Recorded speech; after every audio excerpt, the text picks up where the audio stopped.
The town of Hollow Creek was small, the kind of place where everyone knew everyone, and secrets were as rare as strangers.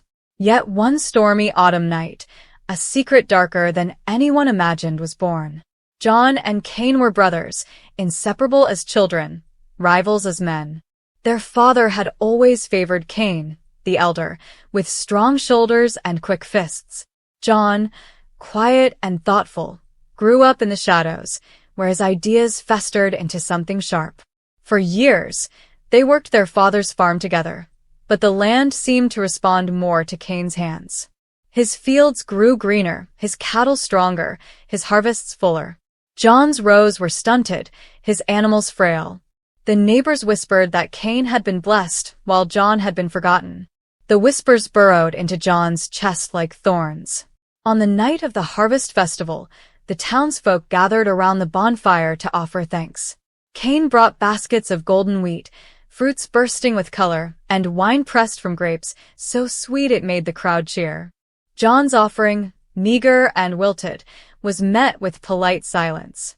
Even their father's eyes seemed to flicker with disappointment. That silence was the spark. When the fire died down and the people drifted home, John followed Cain into the fields. The moon hung low, silver light spilling across the stubble of harvested crops. Cain hummed a tune, carefree, as if the world bent to him. "Brother," John called, voice shaking. Cain turned, smiling in that effortless way that had always cut John like a blade. "You should be proud. You gave what you could." But John's hands curled into fists. "What I could was never enough." Before Cain could speak, the fury in John's chest erupted. He grabbed a stone from the dirt, heavy and cold, and struck his brother down. Cain's smile faded, replaced with shock, and then with silence as he crumpled into the soil he had mastered so well.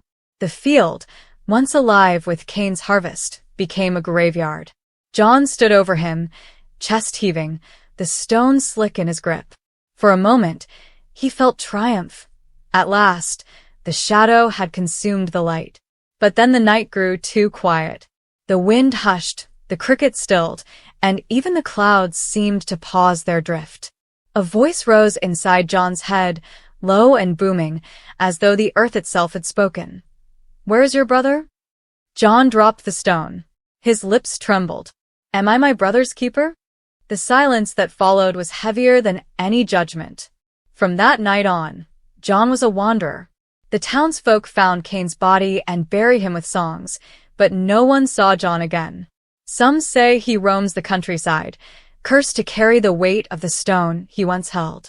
Others claim his shadow lingers in the fields, whispering warnings to those who dare to envy their brother. In Hollow Creek, the story of John and Cain is told not as history, but as a warning that jealousy, once fed, grows hungrier than any man, and its feast always ends in blood.